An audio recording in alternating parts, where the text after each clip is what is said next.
Mientras abren su Biblia, me gustaría contarles un poquito de una observación que he notado en nuestra área aquí en el Bajío. Y es, cada año, antes de las lluvias, todo está como muy amarillo, ¿no? Y parece que no hay nada de vida, especialmente en los cerros. Sé que eso es verdad aquí en Guanajuato y también en Querétaro. Pero cuando llegan las lluvias, algo interesante pasa. Todo es transformado, ¿no? Los cerros amarillos se vuelven verdes.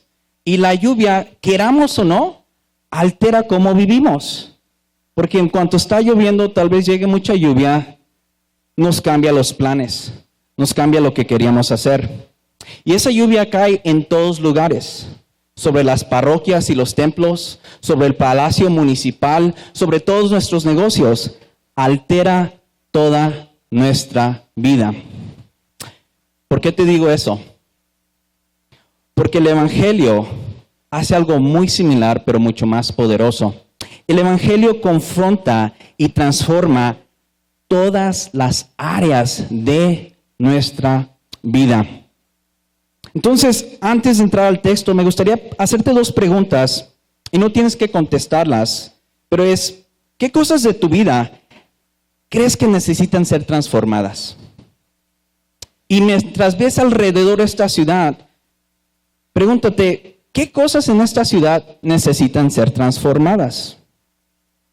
Porque cuando pensemos en esto, el reto que vamos a tener tú y yo hoy en día es pensar cómo es que el mensaje de Jesucristo tiene el poder para transformarnos a nosotros y también a toda nuestra ciudad. Y para apoyar esto y compartir esto contigo, voy a estar en Hechos del 17:1 al 15. Pero antes de abrirlo, te quiero dar un contexto brevemente de cómo hemos llegado acá. El libro de Hechos hermosos nos muestra cómo Dios está en misión. Él capacita a su pueblo para compartir las buenas noticias de Jesús. Y algo bien raro, porque vemos que las buenas noticias de Jesucristo es buenas noticias para todo tipo de personas. Personas como Saulo, ¿no? Perseguidor de la iglesia, pero ahora es un mensajero de Dios. Comenzamos a ver en lugares como el capítulo 15, donde este tipo de personas como los gentiles que entran a la iglesia, ahora son parte del pueblo de Dios y tenemos algunos retos. ¿Qué quiere decir eso? ¿Cómo tienen que vivir? Pero Dios sigue en misión. Inclusive, como vieron, creo la semana pasada en el capítulo 16, Dios sigue en misión, inclusive mientras Pablo y Silas están en prisión. Una vez que salen de la prisión, Pablo y Silas llegan a Tesalónica, que es donde vamos a entrar hoy al texto. Dos cosas rápidas de Tesalónica. Era la capital de la provincia de Macedonia. Entonces quiere decir que era una ciudad próspera y una ciudad poblada. Era grande, similar a su ciudad, tenía importancia. Y ahí es donde entramos al texto. Hechos 17:1 al 15. Les voy a leer todo y después vamos a desarrollar algunas cosas. Después de pasar por Anfilopis y Apolonia, Pablo y Silas llegaron a Tesalónica, donde había una sinagoga de los judíos. Y Pablo entró según su costumbre y por 3 días de reposo discutió con ellos basándose en las Escrituras, explicando y presentando evidencia de que era necesario que el Cristo padeciera y resucitara de entre los muertos. Y diciendo, este Jesús a quien yo les anuncio es Cristo. Algunos de ellos creyeron y se unieron a Pablo y a Silas, junto con una gran multitud de griegos temerosos de Dios y muchas de las mujeres principales. Pero los judíos, llenos de envidia, llevaron a algunos hombres malvados de la plaza pública, organizaron una turba y alborotaron la ciudad. Asaltando la casa de Jasón, procuraban sacarlos al pueblo. Al no encontrarlos, arrastraron a Jasón y algunos de los hermanos ante las autoridades de la ciudad, gritando, esos que han trastornado al mundo han venido acá también. Y Jasón los ha recibido. Todos ellos actúan contra los decretos de César, diciendo que hay otro rey Jesús. Y alborotando a la multitud y a las autoridades de la ciudad que oían esto, Pero después de recibir una fianza de Jasón y de los otros, los soltaron.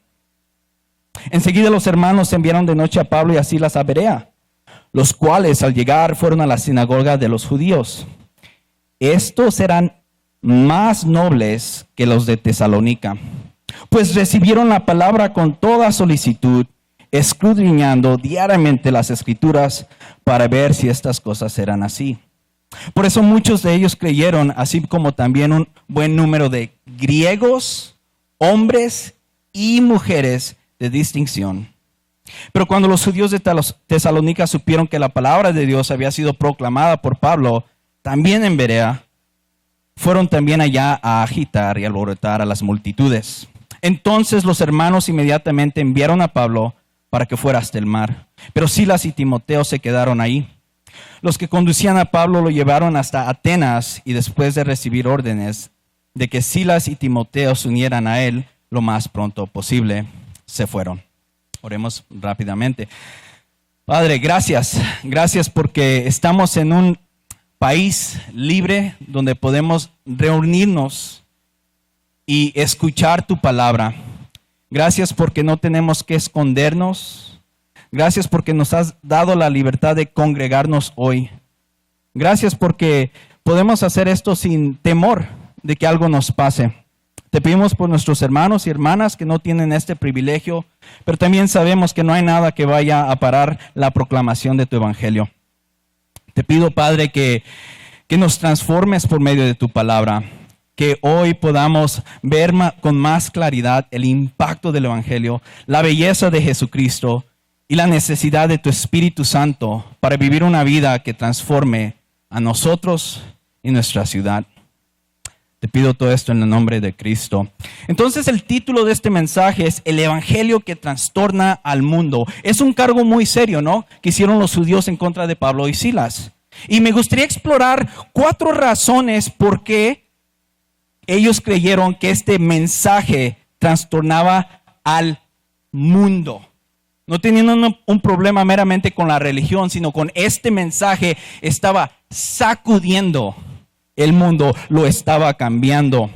Entonces, cuando yo diga perturbar o trastornar, lo que estoy diciendo es alterar el funcionamiento normal de la mente o de la conducta de alguien. El evangelio es tan poderoso que va a hacer eso con nuestras vidas y va a transformar por lo menos 4 áreas que vamos a ver hoy. La primera, a nosotros mismos. Vamos a ser confrontados y transformados en nuestras vidas. La segunda es nuestra área religiosa o esfera religiosa. El evangelio la va a confrontar y transformar. La otra es nuestra vida social. El evangelio va a confrontar y transformar nuestra vida social. Y finalmente el evangelio también va a confrontar y transformar nuestra vida política. Pero antes que nada me gustaría, y no quiero asumir que entendemos cuál es el mensaje que les predicó. Y en el versículo 2 lo vemos, dice, y Pablo entró según su costumbre y por 3 días de reposo discutió con ellos basándose en las escrituras, explicando y representando evidencia que era necesario que el Cristo padeciera y resucitara de entre los muertos y diciendo, este Jesús a quien yo les anuncio es el Cristo. Es algo que tan simple que si lo leemos es literalmente 2 versículos, pero ¿cómo es que estos 2 versículos causaron tantos problemas? La primera es la confrontación que tiene con los judíos en Tesalónica.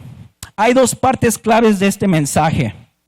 La primera es que era necesario que el Cristo padeciera y resucitara de entre los muertos. Ese es un grave problema para los judíos. Ese es un reto para ellos porque ellos esperaban un rey que iba a conquistar al imperio romano. Entonces cuando les dice Pablo por medio de las escrituras, les está explicando que necesitaba el rey, el Mesías, morir, eso causa un problema. La segunda, que no solamente les está diciendo tu entendimiento del Mesías, al rey que esperaba, necesita ser transformado. Les dice, ¿y sabes qué? Ese Mesías ya vino y se llama Jesús. Ellos tienen 2 grandes retos que les van a perturbar su mente. ¿Cómo es posible que el rey que ellos anhelaban iba a morir y resucitar? Eso no se oye como un rey vencedor. Y la segunda, Jesús. que podemos inferir que tenía cierta fama. ¿Cómo es posible que Jesús es ese rey que ellos esperaban? Pero ellos tenían un problema. Porque el apóstol Pablo no solamente se los dijo de su mente, sino abrió lo que ellos más atesoraban. La religión de los judíos era basada ¿en qué? En la Escritura, en el Antiguo Testamento. Entonces, cuando Pablo comienza a abrir la Escritura y a explicarles, no sabemos qué versículos usó o qué secciones, pero comienza a mostrarle una y otra vez que verdaderamente Jesús es el Mesías que ellos esperaban. Van a ser retados, van a ser perturbados, van a ser retados en su mente, al igual que tú y yo cuando comenzamos a encontrarnos con Jesús.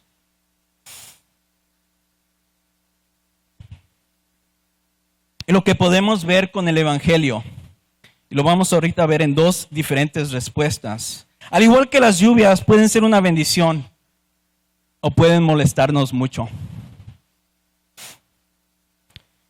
Entonces, la primera área que vemos aquí que el Evangelio perturba, reta y transforma es a nosotros mismos. Lo vemos en el versículo 5, porque quiero hacer un contraste entre los judíos de Tesalónica y los judíos de Berea. Versículo 5, aquí vemos la primera respuesta ante la proclamación del Evangelio. Pero los judíos, llenos de envidia, llevaron a algunos hombres malvados de la plaza pública, organizaron una turba y alborotaron la ciudad. Una persona sana en su mente no hace esto. Algo fue tocado dentro de ellos que los llevó no solamente a enojarse, sino a reclutar a personas malvadas para lastimar a los que ellos decían eran sus hermanos un par de días antes. Jasón era probablemente un judío. Un día antes tal vez estén dando abrazos en la sinagoga, hoy hermanito, hermanita, y el próximo día están buscando cómo lastimarlos, cómo lastimar a Pablo, a Silas, a Jasón y a su familia. ¿Pero por qué fue esto? Fueron confrontados con los que los motivaba. ¿Cómo sabemos eso? Porque dice, pero los judíos llenos de envidia. ¿Por qué se envidiaron? Porque vieron la respuesta de algunos judíos, temedores de Dios y mujeres prominentes. Y algo dentro de ellos que los llena de envidia. No argumentaron en contra del mensaje del Evangelio. No le dijeron a Pablo, ¿sabes qué? Pues yo abriré las escrituras y vamos a tener un debate. No, lo hicieron personal. Rechazaron el mensaje y atacaron el mensajero, literalmente. ¿Por qué? Porque ellos estaban perdiendo algo que atesoraban. Y yo argumentaría que era el poder religioso que tenían sobre la congregación. La envidia, no quiero asumir que todos entendamos lo que es, creo que la hemos experimentado, pero la envidia es un sentimiento, no meramente cuando ves a alguien que tiene algo material que dices yo quiero eso es más como codicia. La envidia es cuando ves a una persona y ellos tienen algo de sí mismos que te molesta porque tú no lo tienes. La envidia es cuando eres enfrentado con una persona que te hace sentir inferior y dices, man, no, a mí me gustaría eso, lo que ellos tienen. Los judíos aquí, su envidia no era por el mensaje del Evangelio. Era porque estaban perdiendo la influencia que tenían sobre estas personas. Es algo con lo que ellos batallaron y nosotros batallamos hoy en día. Es triste, pero algunas congregaciones hacen este tipo de cosas donde las personas encuentran su identidad y comienzan a anhelar más y más el respeto de las personas, la influencia, y de cierta manera lleva a lo que llamaríamos abuso espiritual, donde yo necesito que tú me quieras a mí y ahí si alguien cambia esa afección. El Evangelio va a confrontar a nuestras actitudes religiosas. Y lo vamos a saber porque va a sacar envidia dentro de nosotros.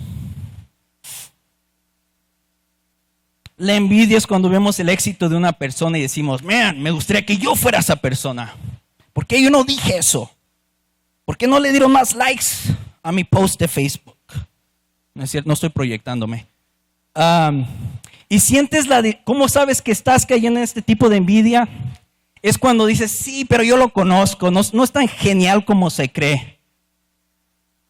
Los judíos hicieron esto. Fueron acusando al apóstol Pablo y a Silas de cosas que no habían hecho. Entonces, el evangelio cuando es proclamado va a confrontarnos internamente, y una de las cosas que va a sacar es la envidia que tenemos dentro de nosotros, porque va a sacar a la luz donde encontramos nuestra identidad, y la mayoría de las veces no es en Cristo. Pero esto no es algo nuevo. Esto es algo que obviamente el apóstol Pablo esperaba. El mensaje de la cruz es ofensivo, porque nos humilla, porque nos muestra que nosotros no podemos traer nada a la mesa para ser aceptados. Y más nos duele si nuestra identidad está basada en autoridad religiosa. Para los judíos, en 1 Corintios 1:23, el apóstol Pablo lo dice de esta manera: pero nosotros predicamos a Cristo crucificado, piedra de tropiezo para los judíos. Y lo vemos con los judíos en Tesalónica. Pero quiero ser cuidadoso a decir que los judíos no respondieron correctamente. No, los judíos de Tesalónica no respondieron correctamente al mensaje del evangelio. Pero en contraste tenemos a los judíos de Berea. Y creo que hemos escuchado mucho esto, ¿no? Si estamos en círculos cristianos, tenemos que ser como los de Berea. Abramos las escrituras, y estoy de acuerdo, pero me gustaría retar algunas cosas rápidamente. En el versículo 11 dice: estos, los de Berea, los judíos de Berea, eran más nobles que los de Tesalónica. ¿Qué es lo que los hizo nobles? Pues recibieron la palabra con toda solicitud, escudriñando diariamente las escrituras para ver si estas cosas eran en sí. Y quiero ser cuidadoso, porque no era meramente abrir la Biblia y decir estoy de acuerdo con esta doctrina, el otro. No, la Biblia habla sobre Jesús. El mensaje que recibieron, lo que estaban ellos retando, lo que se iban después de que el apóstol Pablo hablaba con ellos, era verificar que en realidad el Antiguo Testamento verdaderamente hablaba de Jesús. Entonces, si queremos ser buenos bereos o bereanos, no sé cómo se diga en español, no es meramente conocer nuestra Biblia, sino conocer al principal persona de la Biblia, que es Jesús. Si quieres evaluar la verdad de lo que alguien está predicando, no es meramente superficial, es cómo es que muestra a Jesús. Y hay una razón que me animé mucho hoy, porque canción tras canción era Cristo tras Cristo. De Él se trata todo esto. Los judíos de Tesalónica no lo pudieron aceptar, pero los de Berea sí. Seamos como los de Berea. Vayamos a las escrituras, estudiemos y profundizamos buscando a Cristo. Entonces, una de las cosas que los animaría es que cada domingo cuando vengan aquí, en vez de pensar como voy a cumplir mi tarea del domingo, ¿no? Tal vez no voy a otra actividad religiosa, pero voy a ir a reunirme con la iglesia. Una de las cosas que deberían de esperar es que cada predicación de una u otra manera apunte a Cristo. Vamos a ser edificados por medio de Cristo, y vamos a decir, ok, los domingos voy a ir a escuchar porque necesito escuchar las obras de Cristo. Que quiero escuchar cómo los pastores han preparado sus sermones durante la semana y me van a ayudar a ver más a Cristo. Porque si no, vamos a consumir meramente una actividad en vez de escuchar una y otra vez más lo que necesitamos, y es a Cristo. Entonces, el mensaje que transforma al mundo, que lo trastorna, que lo reta, pero que nos cambia individualmente, es el evangelio. Y tenemos dos respuestas: saca lo oscuro y nos lleva a lastimar a las personas, o como los de Berea, humildemente aceptamos el mensaje y aceptamos las implicaciones de ese mensaje, y es lo que nos hace nobles. Entonces ya vimos que el evangelio reta y transforma a nosotros mismos. Pero el evangelio es más que buenas noticias para mí, para mi mente. El evangelio reta y transforma la área religiosa y lo hemos visto por medio de hechos. En Tesalónica lo vemos en el versículo 4. Algunos de ellos, judíos, creyeron y se unieron a Pablo y a Silas, junto con una gran multitud de griegos temerosos de Dios y muchas de las mujeres principales. Vemos algo muy similar en Berea, en el versículo 12. Por eso muchos judíos de ellos creyeron, así como también un buen número de griegos, hombres y mujeres de distinción.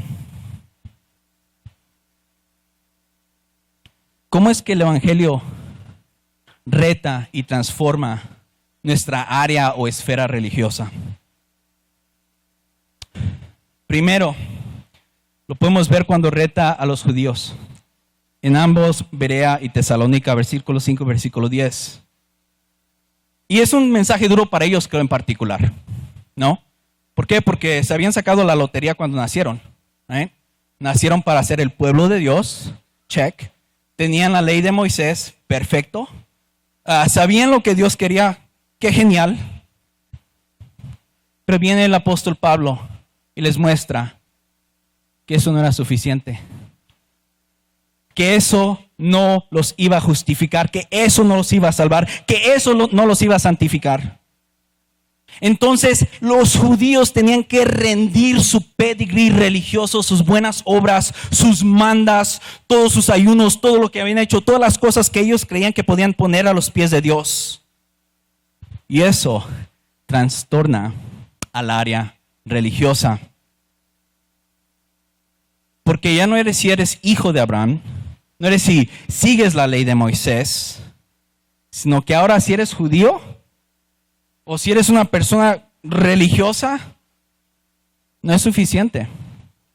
Ahora es quién es Cristo en tu vida. Si aceptas lo que Él hizo y estás dispuesto a rendir lo que tú hiciste. Y ya vimos dos diferentes respuestas. Esto puede ser retador para nuestro contexto, para nuestra ciudad, ¿no? Donde hay cierto orgullo porque hemos crecido en la religión de nuestros padres. Cuando alguien aquí en esta zona del Bajío se convierte, comienza a seguir a Cristo, no es yo voy a hacer una decisión, es voy a abandonar la religión de mi mamá, de mi abuela, de mi bisabuelo. Ya no voy a participar en las fiestas patronales como antes, y ya no voy a hacer mandas, ya no voy a hacer esto, ya no voy a hacer lo otro. El evangelio llama a las personas buenas y religiosas a cambiar, a arrepentirse y a seguir a Cristo. Lo necesitamos.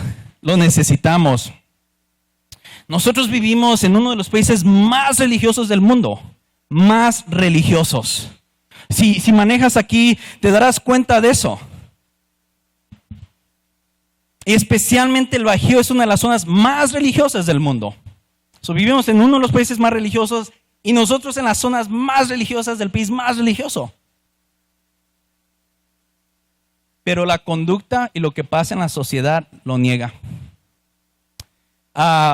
No quiero desanimarlos, pero si checas el nivel de impunidad en nuestro país está como al 90%. Es decir, cada de 10 crímenes que pasan, solamente uno va a recibir justicia. ¿Cómo es posible que vivamos en uno de los países más religiosos y sea uno de los más literalmente injustos, donde si te pasa algo, no va a haber justicia? Algo no está bien. Y aquí lo vemos con los judíos también. Algo no está bien. Pero las buenas noticias es que el Rey Jesús, por medio de su evangelio, va a confrontar nuestra religiosidad. La segunda área que va a retar el evangelio, va a retarlo a los religiosos, pero también va a retar, como vemos en el versículo 4, a los griegos temerosos de Dios. ¿Quiénes son ellos rápidamente? Eran personas que no eran judíos, obviamente, no habían nacido siendo judíos. Están como coqueteando con el judaísmo. Iban a la sinagoga tal vez cada sábado. Es muy probable, estaba leyendo y estudiando, que en Tesalónica los griegos temerosos de Dios posiblemente daban limosnas. Entonces, había cierto beneficio que ellos estuvieran en la sinagoga. Tal vez por eso les dolió tanto a los judíos de Tesalónica, no sé. pero no habían completamente aceptado ser judíos. No eran no sé cómo se diga. No lo habían aceptado todavía. Pero podríamos decir que en nuestro contexto eran personas buenas, ¿no? Que de vez en cuando iban a los servicios dominicales, ayudaban a los pobres o a las personas en problemas. Pero el Evangelio va a confrontar eso también. No solamente confronta nuestra religiosidad, pero va a confrontar nuestras buenas obras. Aquellos que coqueteamos con Dios. Sí, Dios, yo me gustaría seguirte, pero todavía no, entonces tal vez los domingos. Y es más, me voy a limpiar la conciencia, tal vez apoyando económicamente a alguien. No sé, haciendo un tipo de altar a alguien. Pero el Evangelio va a confrontar eso. Porque el Evangelio es buenas noticias para los judíos religiosos, al igual que es buenas noticias para personas que están tratando de lavar su conciencia con sus obras. Entonces, cuando entra este mensaje, y lo vemos a lo largo de Hechos, no es meramente un cambio religioso de judaísmo a ser cristiano, no, estamos siendo llamados a cambiar toda nuestra vida. Rendir nuestra religión, rendir nuestras buenas obras. Y eso puede ser ofensivo. La otra cosa con los griegos temerosos, podríamos decir que eran como ciudadanos de segunda clase en la sinagoga. Estaban los judíos y estaban los griegos, los gentiles temerosos de Dios. El Evangelio va a confrontar nuestra tendencia a crear clases sociales dentro de la iglesia. Va a retarnos a elevar a unos más que otros basado en conocimiento o basado en lo que hagan, si son parte de este ministerio o no. El Evangelio nos va a confrontar porque eso al final del día no tiene que ver nada en cómo te ve Dios. Jesús es el que va a determinar cómo te ve Dios. Entonces, si entendemos esto, una sinagoga como en Tesalónica y Berea va a ser retada. El mundo de esas ciudades fueron volteados de pies a cabeza, o más bien dicho, de cabeza a pies, porque ya estaban chuecos. Finalmente, y no está en los versículos, el último grupo de personas que van a ser retados van a ser los paganos, y son personas que ejercen una religión fuera de lo normal.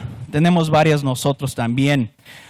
No está en el libro de Hechos, pero en 1 Tesalonicenses 1:9 dice algo bien interesante el apóstol Pablo. Dice, pues ellos mismos cuentan acerca de nosotros, de la acogida que tuvimos por parte de ustedes y de cómo se convirtieron de los ídolos a Dios para servir al Dios vivo y verdadero. El Evangelio va a confrontar las religiones que la mayoría de nosotros diríamos absolutamente no. Una de las religiones que está creciendo más rápido en nuestro país, desafortunadamente, es el culto a la Santa Muerte. Las personas no han encontrado lo que necesitan en las religiones tradicionales. Entonces ahora están creando sus propias religiones.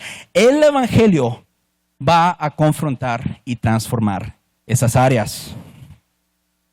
Esto es buenas noticias porque no importa tu pedigree, no importa lo bueno que eres o la religión que ejerces o ejercieron tus padres y tus madres. El Evangelio es buenas noticias porque nos da oportunidades a personas que tal vez diremos, ellos no se merecen el Evangelio porque participaban en cochinadas de religiones. El Evangelio entra y nos da una oportunidad a todos ser el pueblo de Dios sin niveles, sin escalas, sin lo que podemos hacer. Entonces, cada vez que nos reunimos como iglesia, somos recordados del Evangelio, porque aquí, a diferencia de la sociedad, todos somos iguales. Podemos descansar de un mundo que uno de los problemas en México es clasismo. Podemos descansar de que allá afuera tenemos que hacer y deshacer para entender dónde estamos. Cuando venimos somos recordados que no importa quiénes somos afuera, nuestra identidad no está allá, nuestra identidad está en Cristo. Y si entendemos esto, vamos a ser retados. Vamos a ser confrontados dentro de nuestras iglesias, pero también afuera. Que me lleva a la tercera esfera. El Evangelio reta y transforma la área social. Versículo 4. Algunos de ellos, judíos, creyeron y se unieron a Pablo y Silas, junto con una gran multitud de griegos temerosos de Dios, y muchas de las mujeres principales. En Berea pasa algo similar, versículo 12. Por eso muchos judíos de ellos creyeron, así como también un buen número de griegos y hombres y mujeres de distinción. Podemos asumir que, especialmente en Tesalónica, las mujeres pertenecían a la clase alta. O tal vez eran esposas de los hombres principales de la ciudad. Tal vez por eso la envidia que sintieron los judíos. En Berea son hombres y mujeres. Pero esto es importante porque podemos ver que el evangelio no es buena noticia solamente para pobres. No es buena noticia meramente para ricos. No es buena noticia meramente para aquellos que son parte del club Rotary o los que no. El evangelio borra todas esas cosas. El evangelio es buena noticia si nos llama a responder donde Dios nos ha puesto ya. Y eso es buenas noticias. Nos cambia internamente, pero la forma en que vamos a vivir en la sociedad va a ser muy diferente. Algo que ayer estaba manejando con su pastor, Emanuel, y me estaba mostrando lo que pasa a veces en las tardes y noches donde los jóvenes salen, ¿no? Y tristemente están haciendo cosas que claramente los van a dañar a largo plazo, y es una tristeza. Pero algo que me compartí me anima, espero no te moleste compartirlo, es ver que el evangelio aquí a los jóvenes está haciendo una transformación. No los llama a dejar de ser jóvenes, sino que son jóvenes para la gloria de Dios. En un lugar, en un contexto donde hay muchos abusos, donde la sociedad te llama a participar en alcoholismo, en drogas, en fiestas, mucho más allá de lo que deberían de ser. El evangelio no te quita de eso, sino te llama a vivir dentro de esa sociedad, pero lo vas a hacer para la gloria de Dios. Y si Dios te ha puesto hoy en día en un lugar de prominencia en la sociedad, hazlo para la gloria de Dios. Hazlo para la gloria de Dios. Al igual que estos hombres y mujeres de distinción en Berea y mujeres principales en Tesalónica. Esto es importante porque claramente vemos que si seguir a Jesús fuera una actividad de domingo, no importaría el resto de tu semana. Pero el hecho es de que si estas personas de la alta sociedad, con influencia sobre la sociedad, responden al evangelio, algo cambió, algo estaba cambiando en sus ciudades, porque no dejaron a Jesús en un evento un domingo, sino lo vivieron durante la semana. Puedes hacer estudios del impacto del cristianismo en las sociedades y son transformadas. Queramos o no, son transformadas. Nuestra respuesta al evangelio, Dios usa para transformar nuestros entornos. Y ya finalmente, para comenzar a cerrar, la última área que el evangelio va a retar y transformar es la área política. Y lo vemos en el versículo 7. Y Jasón los ha recibido. Todos ellos actúan contra los decretos de César. Y aquí está el problema, diciendo que hay otro Jesús. El evangelio no es meramente político, pero tiene implicaciones políticas. ¿Por qué? Porque la acusación que le hicieron de que hay otro rey, para las personas en Tesalónica traía ciertas traumas para ellos. Ellos desafortunadamente, como 100 años antes, habían participado en esa área, guerras civiles de los romanos. ¿Y cómo es que entraban estas guerras? Porque alguien decía, hey, hay un César, y alguien decía, oh, hay otro César. Ahora tenemos un problema, tenemos un conflicto. Entonces la acusación que lanzan estos judíos en contra del apóstol Pablo y Silas es muy grave. Pero también tenemos que entender que el evangelio es político, porque si Jesús es el rey, entonces César no lo es para nosotros. Entonces estamos viviendo en este mundo, interactuando con la política, pero hay alguien sobre esa política que nos informa cómo vamos a interactuar con diferentes partidos. En Juan 18:36, cuando nuestro Señor estaba hablando con Pilato, le respondió: mi reino no es de este mundo. Si mi reino fuera de este mundo, entonces mis servidores pelearían para que yo no fuera entregado a los judíos.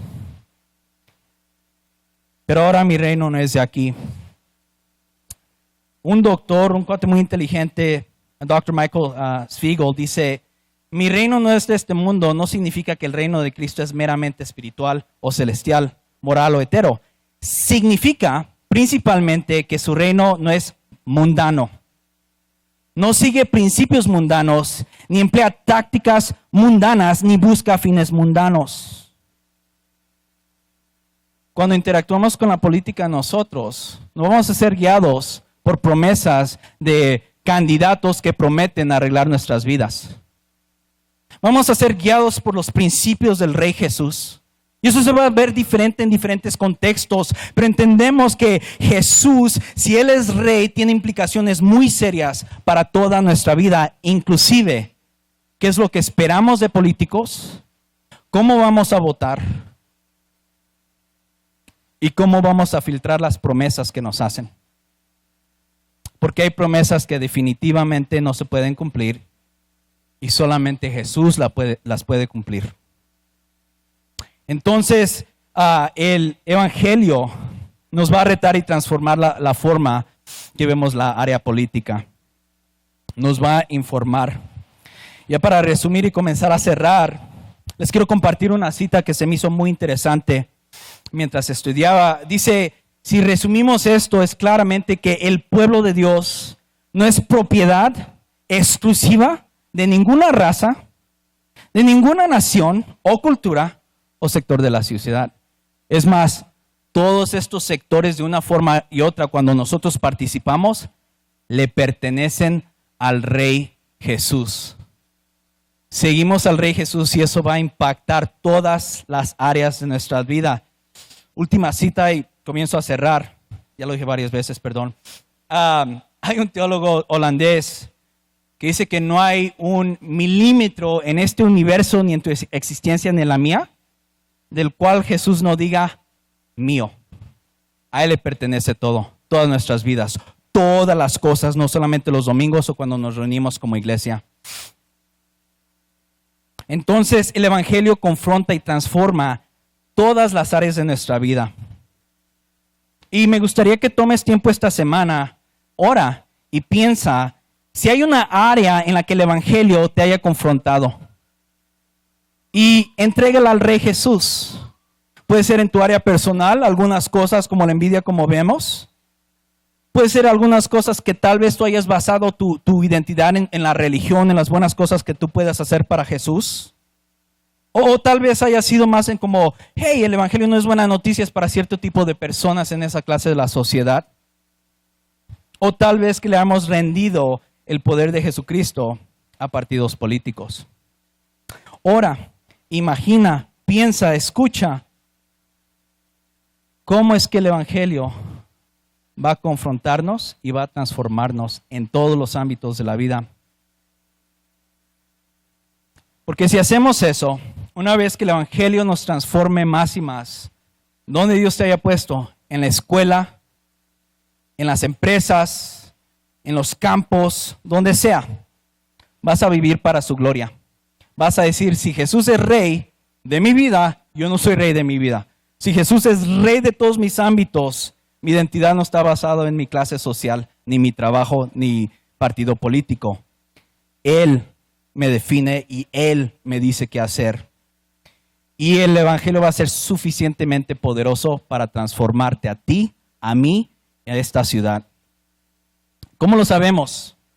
Regresando a donde iniciamos. Porque Jesucristo murió y resucitó. Si eso pasó, y lo sabemos dentro de nosotros, sabemos que somos perdonados por nuestro pecado, somos liberados de lo que nos merecíamos, somos liberados de la vergüenza, y hoy en día Él es nuestro Rey.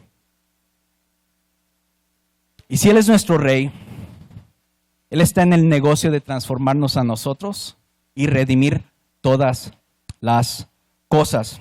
Y cuando eso pase, no me voy a meter más a estas partes, pero va a haber una oposición como la que vimos en Tesalónica. No la buscaron, pero salió. Porque al final del día el Evangelio va a confrontar no solamente la religión, pero también la sociedad y la política. El día que eso pase, tú y yo vamos a seguir encontrando oposición. Lo vimos aquí con los judíos de Tesalónica, que siguieron persiguiendo al apóstol Pablo, inclusive a Berea, y eso lo vemos en el resto de los versículos. Pero te animaría hoy en día y te retaría a vivir una vida para el Rey Jesús que no se quede dentro de este lugar, dentro de esta actividad del domingo, y que vivas para su gloria en la sociedad y donde Él te puso. Oremos. Padre, gracias porque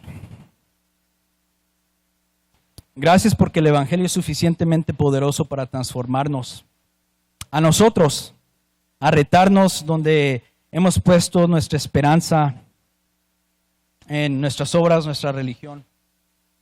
Gracias, Padre, porque nos llamas de todos diferentes ámbitos de la sociedad, de todos lugares, y nos haces iguales por la obra de Cristo. Gracias porque a la luz de eso no tenemos que encontrar nuestra identidad en lo que hacemos fuera, si nuestra identidad está plasmada, amarrada, encontrada en Cristo mismo. Y a la luz de eso vivimos para tu gloria en todos los ámbitos donde tú nos has puesto. Padre, transfórmanos, transforma a esta ciudad para tu gloria. Úsanos como iglesia cuando vivimos en lo cotidiano para mostrar evidencia de una transformación que le da gloria al Rey Jesús. En nombre de Cristo.